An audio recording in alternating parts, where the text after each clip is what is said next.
An ageless face. Is that even possible? Well, I guess it really depends on what your definition of ageless is. I mean, I'm 59, I'm about to be 60 in a few short months, and I look and feel better now physically than I did in my 20s. Different, yes, but actually better. The number one thing that can make us all look older is the structural changes that happen in our face as we age. That has to do with collagen production slowing down, losing some of that bone mass in the face, and of course, that subcutaneous fat that helps hold everything together, giving us that nice, youthful, plump look. So the unfun part of that is that as we lose that, we start to see those eye hollows, hollowed out cheekbones, makes our ears, noses look larger, and of course contributes to fine lines and wrinkles, all of which can make us look far older than we are. But there is some good news. There are some things you can do, both non-surgical and of course surgical, that can slow down and even reverse the deflating aging process. And I'm going to professionally address what you can do non-surgically to protect those substructures in your face, all in today's video. Hey everybody, welcome back. If you're new to my channel and not familiar with who I am, I'm Chris Gibson, a skincare expert. I've been doing this stuff for 36 years, helping people find skincare that will work for them, not empty their wallet, and not do them more harm than good. And if that sounds like you and something you've been looking for here on YouTube, I invite you to subscribe and stick around. Now, most of us don't feel that the aging process does us any favors. But with some care and attention, you can look really good at any age. And as I said in the introduction, there are definitely some things that you can do that can really make a difference in how that process plays out. So why does facial volume decrease as we get older? And yes, it's true, it's a little bit different for women than it is for men. The first culprit is a decrease in collagen production, which happens to all of us. We've already lost about 10% of our collagen by the time we're 30, and it declines in an ongoing basis as we get older. And while both men and women do experience facial volume loss, hormonal differences play a role in how that occurs over time. It's been shown in many studies that both men and women have about the same trajectory of facial volume loss up until the year 50. Then it accelerates quite a bit for women due to menopause. That is when you ladies who are watching often start to notice a flatter face, the loosening of skin, and losing that definition in your jawline, around your lips, and of course, nasolabial folds begin to become more apparent as we lose that volume in the face. And for both sexes, that is because we begin to lose some of that fat that's been in our face for many, many years, and we begin to see some changes in the facial skeletal structure that leads to a very different look for us as we get older. Now, a lot of those things we cannot control, but there are some external factors that play a big role here that you can control. First of all, sun exposure, and we talk about this on this channel all the time. Accumulated exposure to UVA and UVB light helps speed up the degradation process of the collagen you do have in your skin. That's what leads to fine lines and wrinkles, age spots, and that sagging, textured appearance that we see on the skin and neck. Something to consider the next time you think about skipping your sunscreen. As I always say on this channel, sunscreen, sunscreen, sunscreen. Have I told you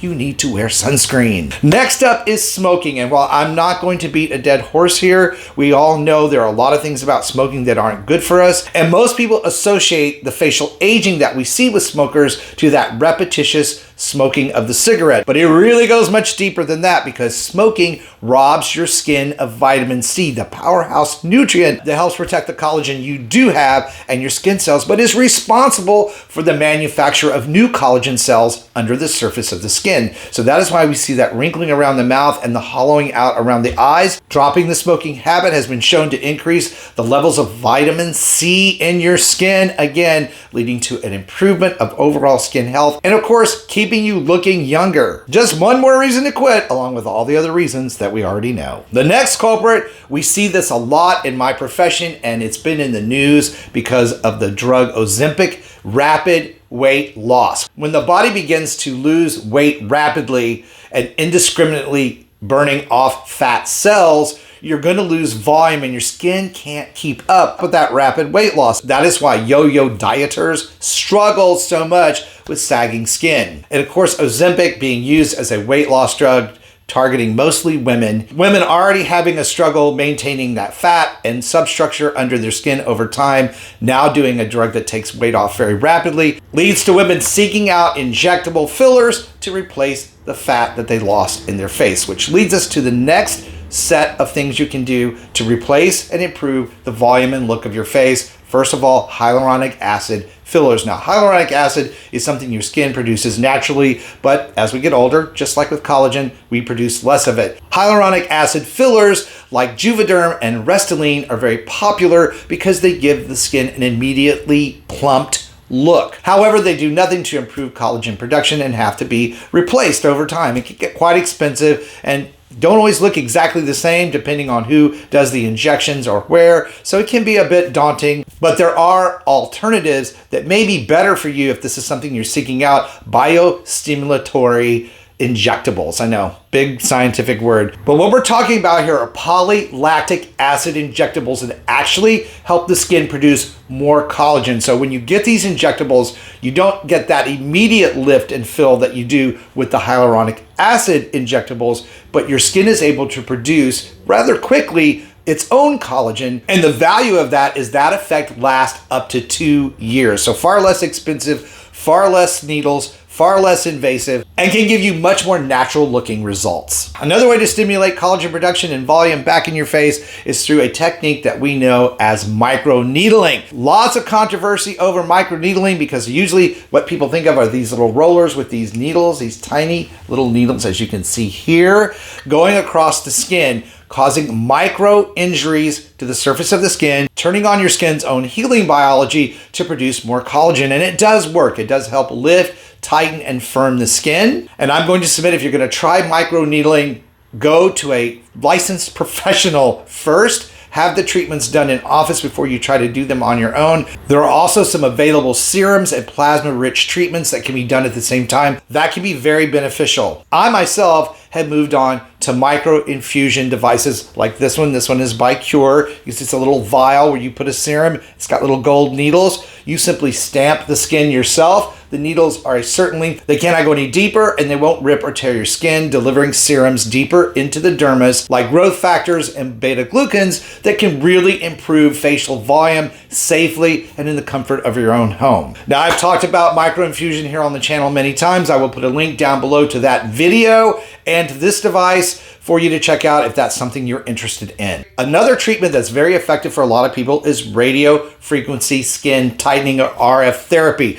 Now, these in-office treatments, they work very, very well. They send radio waves deeper into the skin past the subcutaneous fat layer to help all of those layers generate healthier cells, more collagen, tighten up and firm elastin, and really give great results that continue to improve over time. Now, there are in-home devices. Again, if you follow me here on the channel, I've reviewed a ton of those. They're not going to give you the same immediate results as an in-office treatment, but over time, if you're consistent, you can get the same effect. So radio frequency therapy, another way to tighten the skin on the face and jaws, even the neck. You can actually use that just about anywhere on your body where you have loose skin issues. And then it would not be me if I did not bring up the fact that there are certain supplements that we now know you should be adding to your diet to help support the collagen that you do have, help your bodies produce more of it, and keeping not just your skin, but your joints, your fingernails, your hair in top-notch health form. And I myself take collagen peptides as a hydrolyzed powder every single day. You can get that supplement as bone broth, which is equally effective, but human trial studies as recently as this spring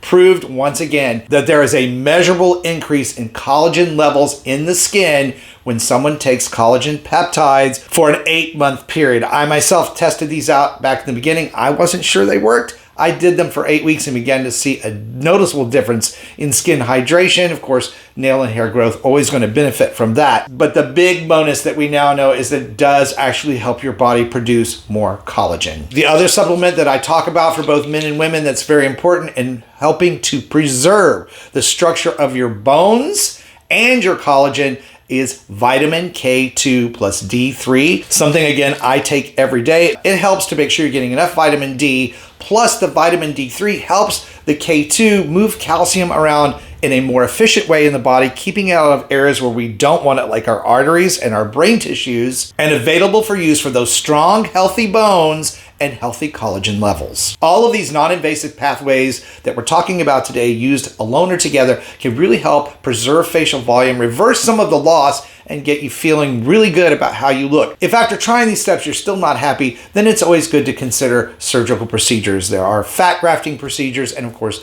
the facelift, which has been around for a very long time. I always recommend you try to wait as long as possible to have those type of procedures, because they're not procedures you can repeat over and over again without some really interesting outcomes, as we've seen with some of the celebrities who have had too much plastic surgery. And of course, I want to say here about supplementation that you check with your doctor to make sure that they know that you're taking any sort of supplement, because it may interfere with medications. And if you do decide to opt for a minimally invasive or invasive surgical procedure, please be sure it's a board-certified dermatologist or plastic surgeon that is doing the work. And for even more ways to roll back the clock on skin and body aging, be sure to check out this video that's coming up next. Thank you guys so much for watching and supporting my channel. I really do appreciate you. Stay beautiful, subscribe if you haven't, and I will see you over on that next video.